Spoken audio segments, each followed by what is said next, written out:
Identitas nasional berasal dari kata identitai, yang berarti ciri, tanda, atau jati diri yang melekat pada sesuatu yang membedakan dengan yang lain.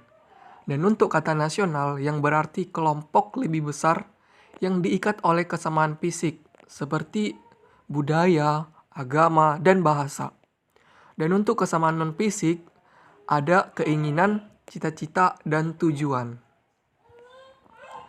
Pada hakikatnya, identitas nasional merupakan manifestasi nilai-nilai budaya yang tumbuh dan berkembang dalam berbagai aspek kehidupan, dengan suatu ciri khas yang menjadikannya berbeda dengan bangsa lain.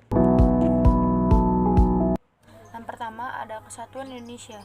Indonesia merupakan negara kepulauan terluas di dunia. Sebab itu, setiap pulau di Indonesia memiliki adat istiadat, bahasa, dan kebudayaan yang berbeda-beda dari Sabang hingga Merauke.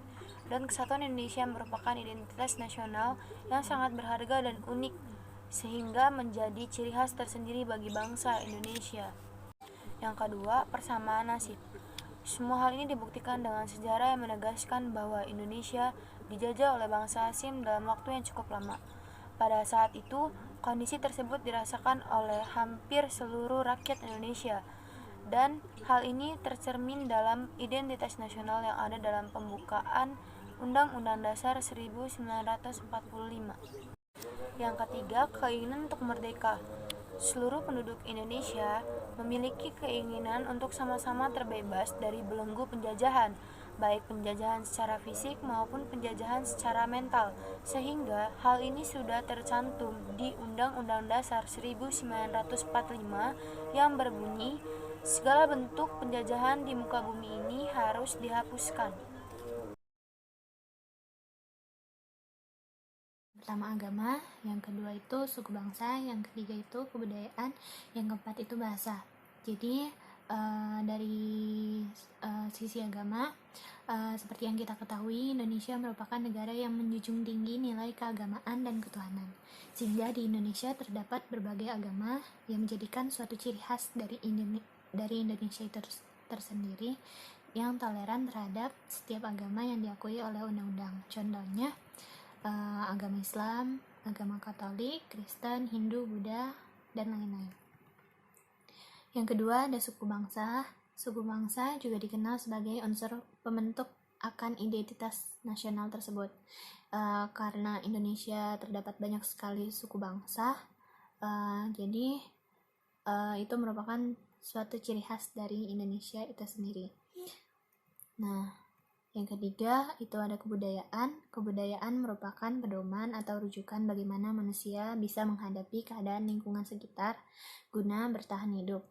Nah, di Indonesia itu kan punya budaya yang melimpah, dan itu juga sebagai salah satu faktor penting dalam membentuk identitas nasional. Jadi dengan banyaknya budaya, kita harus melestarikan budaya tersebut. Dan yang terakhir ada bahasa. Bahasa ini sebagai unsur pembentuk identitas nasional juga. Bahasa itu kan sebagai simbol verbal yang digunakan untuk berkomunikasi antar sesama manusia. Dan juga di Indonesia terdapat banyak sekali bahasa, karena di Indonesia juga memiliki banyak suku bangsa. Setidaknya satu suku bangsa itu punya satu bahasa, sehingga di Indonesia punya ciri khas bahwa Indonesia memiliki banyak sekali bahasa, tetapi untuk bahasa utamanya tetap bahasa Indonesia. Nah, dengan berbagai keberagaman yang ada di Indonesia, itu menjadikan suatu ciri khas yang tidak dimiliki oleh negara lain dan harus dilestarikan oleh kita semua.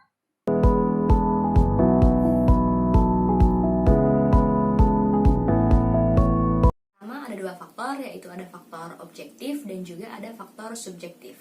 Di sini faktor objektif meliputi geografis, ekologis, dan demografis. Kemudian untuk faktor subjektifnya meliputi historis, sosial, politik, dan warisan yang merupakan hak warga negara Indonesia. Namun menurut Robert de Ventos mengutip pada Manuel Castells dalam bukunya, terdapat 4 faktor penting. Yang pertama ada faktor primer, yang kedua ada faktor pendorong, ada faktor penarik, dan ada faktor reaktif. Faktor primer itu sendiri meliputi wilayah, etnis, bahasa, dan agama. Kemudian untuk faktor pendorongnya seperti yang kita ketahui meliputi komunikasi dan teknologi yang berkembang. Lalu untuk faktor penariknya yang meliputi yaitu tumbuhnya birokrasi dan sistem pendidikan nasional.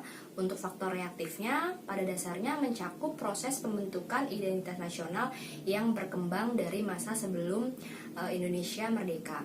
Kemudian faktor yang ketiga atau faktor yang terakhir yaitu faktor pembentukan identitas bersama yang terdiri dari 1. Primordial, 2. Sakral, 3. Tokoh, 4.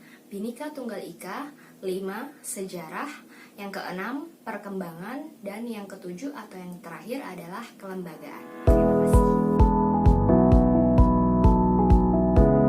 Konstitusi atau Undang-Undang Dasar dalam negara adalah sebuah norma sistem politik dan hukum berpatokan pada pemerintahan negara, biasanya dikodifikasikan sebagai dokumen tertulis. Hukum ini tidak mengatur hal-hal yang terperinci, melainkan hanya menjabarkan prinsip-prinsip yang menjadi dasar peraturan lainnya. Dalam kasus bentukan negara, konstitusi memuat aturan dan prinsip-prinsip entitas politik dan hukum. Istilah ini merujuk secara khusus untuk menetapkan konstitusi horizontal sebagai prinsip dasar politik. Prinsip-prinsip dasar hukum termasuk dalam bentukan struktur, prosedur, wewenang, dan kewajiban pemerintahan negara pada umumnya. Konstitusi pada umumnya merujuk pada penjaminan hak kepada warga negara masyarakatnya. Istilah konstitusi dapat ditetapkan kepada seluruh hukum yang mendefinisikan fungsi pemerintahan negara. Konstitusi adalah keseluruhan peraturan baik tertulis maupun tidak tertulis yang mengatur ketatanegaraan atau suatu pemerintahan di suatu negara. Hakikat konstitusi dibagi menjadi 3 hal pokok, yaitu pertama, adanya jaminan terhadap hak asasi manusia dan rakyat. Yang kedua, ditetapkannya susunan ketatanegaraan suatu negara yang bersifat fundamental.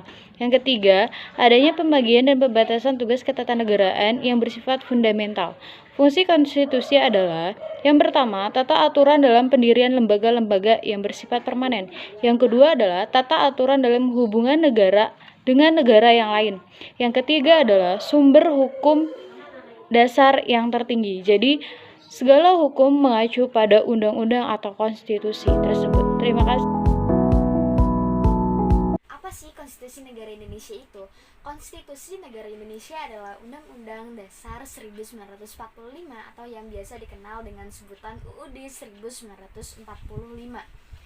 Pada waktu itu terdapat banyak sekali perubahan dalam konstitusi Indonesia ini. Terdapat 4 kali perubahan konstitusi negara Indonesia dalam beberapa alasan. Oleh karena itu, Indonesia saat ini tapi masih tetap memegang Undang-Undang 1945 sebagai konstitusinya.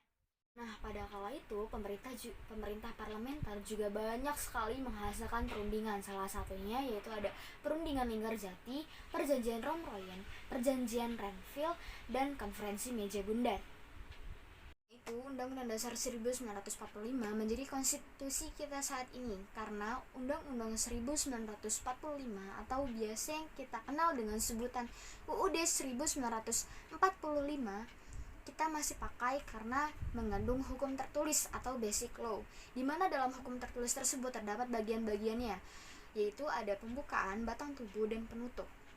KI menetapkan tanggal 18 Agustus 1945 itu sebagai konstitusi. Nah, di situ dicetuskan juga sebagai konstitusi itu dalam kurun waktu tertentu. Dalam kurun waktu pertama yaitu tanggal 18 Agustus 1945 sampai dengan 27 Desember 1949. Dan dalam waktu kurun kedua yaitu tanggal 5 Juli 1959 atau biasanya kita disebut dengan dekret presiden, dan di mana terdapat 3 orde dalam dekret presiden tersebut. Ada orde lama, orde baru, dan orde reformasi. Itu Undang-Undang Dasar 1945 menjadi konstitusi kita saat ini karena Undang-Undang 1945 atau biasa yang kita kenal dengan sebutan UUD 1945 kita masih pakai karena mengandung hukum tertulis atau basic law, di mana dalam hukum tertulis tersebut terdapat bagian-bagiannya, yaitu ada pembukaan, batang tubuh, dan penutup. Dan berikut adalah periode dinamika pelaksanaan konstitusi